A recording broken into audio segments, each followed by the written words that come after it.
Numbers chapter 11. The people were complaining in the ears of Yahweh. When Yahweh heard it, his anger burned, and Yahweh's fire burned among them, and consumed some of the outskirts of the camp. The people cried to Moses, and Moses prayed to Yahweh, and the fire abated.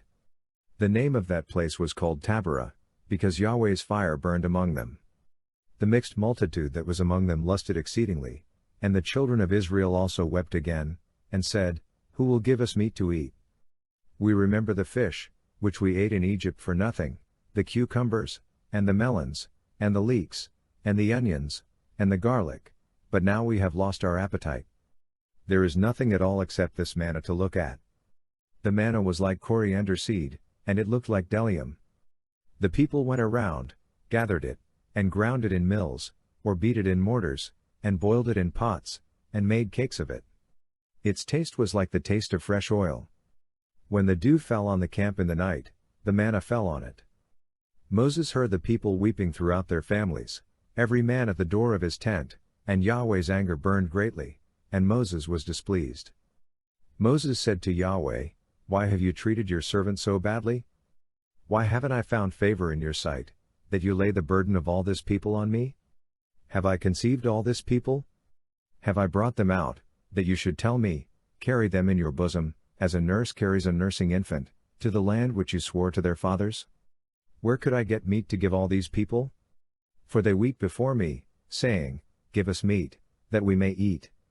I am not able to bear all this people alone, because it is too heavy for me. If you treat me this way, please kill me right now, if I have found favor in your sight, and don't let me see my wretchedness. Yahweh said to Moses, Gather to me 70 men of the elders of Israel, whom you know to be the elders of the people and officers over them, and bring them to the tent of meeting, that they may stand there with you. I will come down and talk with you there. I will take of the Spirit which is on you, and will put it on them, and they shall bear the burden of the people with you, that you don't bear it yourself alone. Say to the people, Sanctify yourselves in preparation for tomorrow, and you will eat meat, for you have wept in the ears of Yahweh, saying, Who will give us meat to eat? For it was well with us in Egypt. Therefore Yahweh will give you meat, and you will eat. You will not eat just 1 day, or 2 days, or 5 days, or 10 days, or 20 days, but a whole month, until it comes out at your nostrils, and it is loathsome to you. Because you have rejected Yahweh who is among you, and have wept before him, saying, Why did we come out of Egypt? Moses said, The people, among whom I am, are 600,000 men on foot, and you have said, I will give them meat, that they may eat a whole month. Shall flocks and herds be slaughtered for them, to be sufficient for them? Shall all the fish of the sea be gathered together for them, to be sufficient for them? Yahweh said to Moses, Has Yahweh's hand grown short? Now you will see whether my word will happen to you or not. Moses went out, and told the people Yahweh's words, and he gathered 70 men of the elders of the people, and set them around the tent. Yahweh came down in the cloud, and spoke to him, and took of the Spirit that was on him, and put it on the 70 elders. When the Spirit rested on them, they prophesied, but they did so no more. But 2 men remained in the camp. The name of one was Eldad, and the name of the other Medad, and the Spirit rested on them. They were of those who were written, but had not gone out to the tent, and they prophesied in the camp. A young man ran, and told Moses, and said, Eldad and Medad are prophesying in the camp. Joshua the son of Nun, the servant of Moses, one of his chosen men, answered, My lord Moses, forbid them. Moses said to him, Are you jealous for my sake? I wish that all Yahweh's people were prophets, that Yahweh would put his Spirit on them. Moses went into the camp, he and the elders of Israel. A wind from Yahweh went out and brought quails from the sea, and let them fall by the camp, about a day's journey on this side, and a day's journey on the other side, around the camp, and about 2 cubits above the surface of the earth. The people rose up all that day, and all of that night, and all the next day, and gathered the quails. He who gathered least gathered 10 homers, and they spread them all out for themselves around the camp. While the meat was still between their teeth, before it was chewed, Yahweh's anger burned against the people, and Yahweh struck the people with a very great plague. The name of that place was called Kibroth Hattaavah, because there they buried the people who lusted. From Kibroth Hattava the people traveled to Hazeroth, and they stayed at Hazeroth. Numbers chapter 12. Miriam and Aaron spoke against Moses because of the Cushite woman whom he had married, for he had married a Cushite woman. They said, "Has Yahweh indeed spoken only with Moses? Hasn't he spoken also with us?" And Yahweh heard it. Now the man Moses was very humble, more than all the men who were on the surface of the earth. Yahweh spoke suddenly to Moses, to Aaron, and to Miriam, "You three come out to the tent of meeting." The three of them came out. Yahweh came down in a pillar of cloud, and stood at the door of the tent, and called Aaron and Miriam, and they both came forward. He said, "Now hear my words. If there is a prophet among you, I, Yahweh, will make myself known to him in a vision. I will speak with him in a dream. My servant Moses is not so. He is faithful in all my house. With him, I will speak mouth to mouth, even plainly, and not in riddles, and he shall see Yahweh's form. Why then were you not afraid to speak against my servant, against Moses?" Yahweh's anger burned against them, and he departed. The cloud departed from over the tent, and behold, Miriam was leprous, as white as snow. Aaron looked at Miriam, and behold, she was leprous. Aaron said to Moses, "Oh, my Lord, please don't count this sin against us, in which we have done foolishly, and in which we have sinned. Let her not, I pray, be as one dead, of whom the flesh is half consumed when he comes out of his mother's womb." Moses cried to Yahweh, saying, "Heal her, God, I beg you."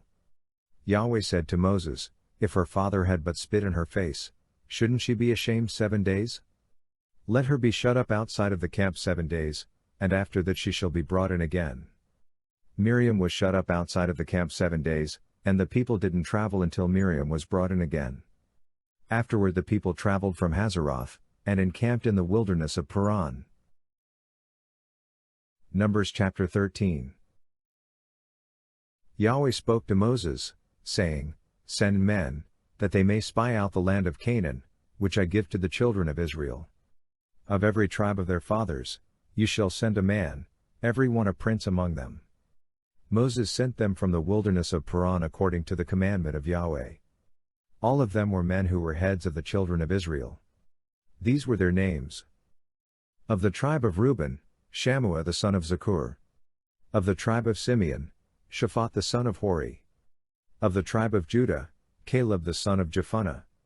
Of the tribe of Issachar, Igal the son of Joseph. Of the tribe of Ephraim, Hoshea the son of Nun. Of the tribe of Benjamin, Palti the son of Raphu. Of the tribe of Zebulun, Gadiel the son of Sodi. Of the tribe of Joseph, of the tribe of Manasseh, Gadi the son of Suzi. Of the tribe of Dan, Amiel the son of Gamali. Of the tribe of Asher, Sethur the son of Michael. Of the tribe of Naphtali, Nabi the son of Vophsi. Of the tribe of Gad, Buel the son of Maki. These are the names of the men whom Moses sent to spy out the land. Moses called Hoshea the son of Nun Joshua. Moses sent them to spy out the land of Canaan, and said to them, "Go up this way by the south, and go up into the hill country. See the land, what it is, and the people who dwell therein, whether they are strong or weak, whether they are few or many, and what the land is that they dwell in, whether it is good or bad, and what cities they are that they dwell in, whether in camps, or in strongholds, and what the land is, whether it is fertile or poor, whether there is wood therein, or not. Be courageous, and bring some of the fruit of the land." Now the time was the time of the first ripe grapes. So they went up, and spied out the land from the wilderness of Zin to Rehob, to the entrance of Hamath. They went up by the south, and came to Hebron, and Ahiman, Shishai, and Talmai, the children of Anak, were there. Now Hebron was built 7 years before Zoan in Egypt. They came to the valley of Eshcol, and cut down from there a branch with one cluster of grapes, and they bore it on a staff between two. They also brought some of the pomegranates and figs. That place was called the valley of Eshcol, because of the cluster which the children of Israel cut down from there. They returned from spying out the land at the end of 40 days. They went and came to Moses, to Aaron, and to all the congregation of the children of Israel, to the wilderness of Paran, to Kadesh, and brought back word to them and to all the congregation. They showed them the fruit of the land. They told him, and said, "We came to the land where you sent us. Surely it flows with milk and honey, and this is its fruit. However, the people who dwell in the land are strong, and the cities are fortified and very large. Moreover, we saw the children of Anak there. Amalek dwells in the land of the south. The Hittite, the Jebusite, and the Amorite dwell in the hill country. The Canaanite dwells by the sea, and along the side of the Jordan." Caleb stilled the people before Moses, and said, "Let's go up at once, and possess it, for we are well able to overcome it." But the men who went up with him said, "We aren't able to go up against the people, for they are stronger than we." They brought up an evil report of the land which they had spied out to the children of Israel, saying, "The land, through which we have gone to spy it out, is a land that eats up its inhabitants, and all the people who we saw in it are men of great stature. There we saw the Nephilim, the sons of Anak, who come from the Nephilim. We were in our own sight as grasshoppers, and so we were in their sight.